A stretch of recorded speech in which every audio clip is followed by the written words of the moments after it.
Hey everyone, in this video I'm going to be talking about my somewhat disastrous, somewhat heartbreaking, somewhat hopeful university plan. What am I doing, Sinead? Where am I going to uni? What am I going to do? Okay, the short answer is I low-key have absolutely no idea. I'm not sure exactly what I'm going to do. I know what I want to do, but given the opportunities that are presented to me at this moment, I'm not sure whether those are possible. So what am I doing for university? Well, I got rejected from a few places, long story short.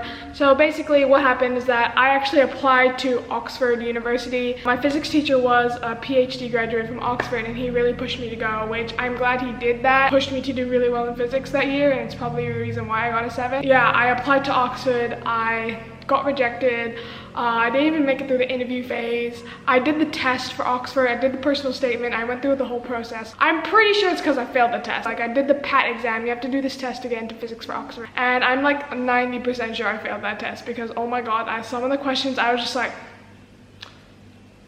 what's this? I do have a reaction video of me failing, so I don't know if I'll post it or not. Like, I think I want to keep it real, so I think I'm gonna have to post it. But I just haven't yet because I want to film an introduction to it. But yeah, that's the thing that happened. Okay, so that's the first option, which is not happening. The second group of universities that I applied to is I applied to a bunch of universities in Australia. So I applied through US, which allows you to apply to 5 different university courses. So I applied to UNSW, UTS, and University of Sydney. The one I really wanted to get into was data science and decisions at the University of New South Wales, UNSW. Wouldn't have mind going to the University of Sydney because I really like the style of the university there. It's just really beautiful. I would have been like, okay, I'm going to UTS because it's not like fully my style. And the issue with going to Australia is, as an international student, is that basically you just have to be super duper wealthy in order to go there. It costs an absurd amount of money to get into Australia as an international student, and I am not the daughter of a rich businessman, so I had to apply to a scholarship.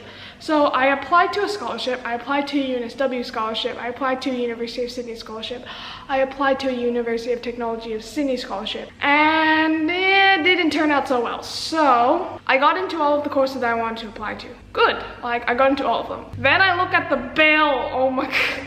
Then I look at the bill. $50,000 a year, 50,000 Australian dollars a year to study at these universities. Oh my god, are you kidding me? I mean, I already knew the price going into it, but like just seeing the number there, like, oh, you got in, but it costs $50,000. I can't afford that, just like flat up straight, like that's just not my economic situation at the moment, if you know what I mean. So I applied to these scholarships and I got a few scholarships, but they weren't nearly enough. In the grand scheme of things, they really don't add up to much. For the University of Technology of Sydney, I got 10% reduction in my fees, which is like $5,000, which sounds like a lot. Like, I wish it was just money that they gave you.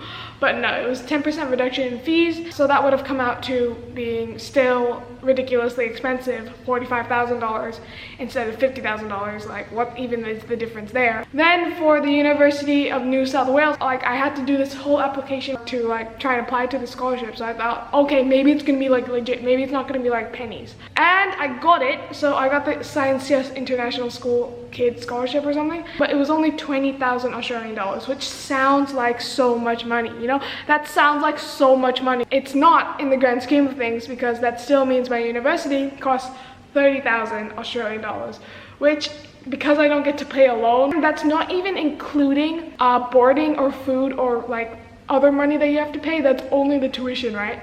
That still makes the tuition 30,000 Australian dollars, which I can't afford. So yeah, couldn't go to Sydney. Really wanted to, but didn't happen, but that's okay. I also applied to Melbourne University. Funny story, actually.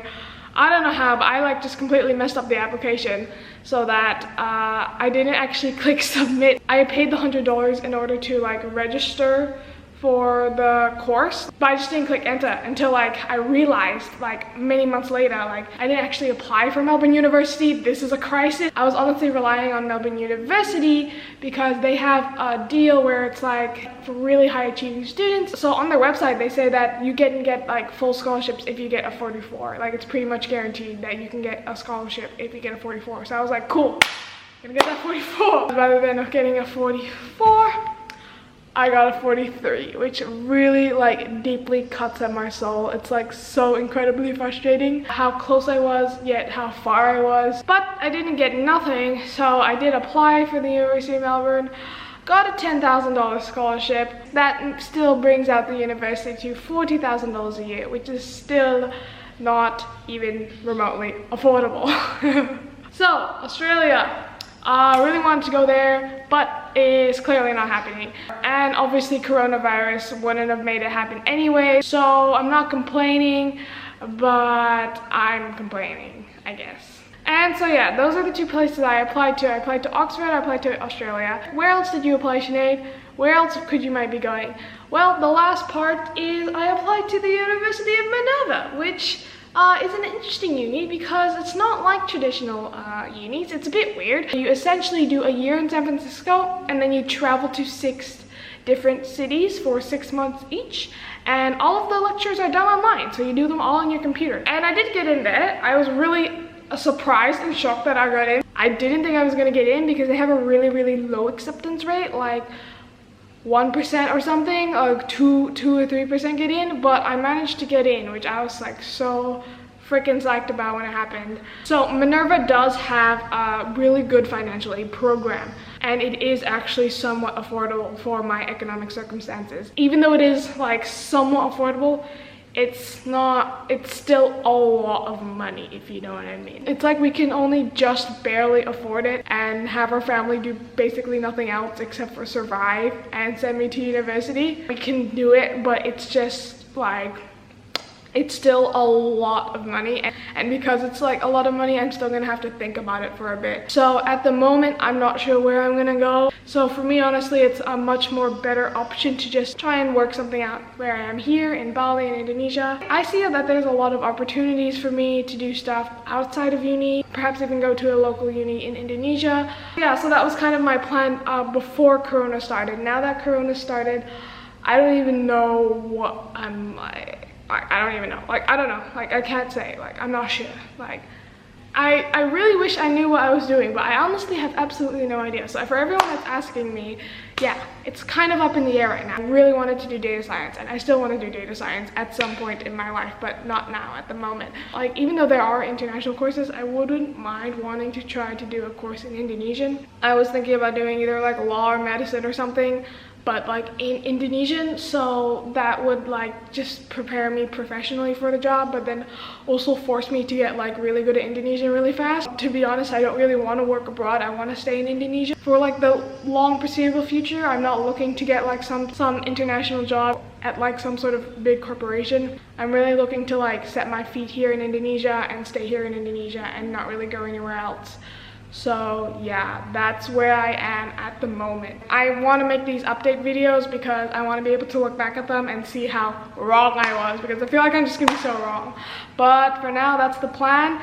It's not set in stone at all, but that is what's happening in my life at the moment. So yeah, we're making it through this, and if there's anything I can say is that I'm terrified, but also I'm gonna be very interested in seeing what the future holds for us. So yeah, that's all I have at the moment. Yeah, that's what I'm doing. Yeah, that's all. So thanks for watching, and I'll see ya.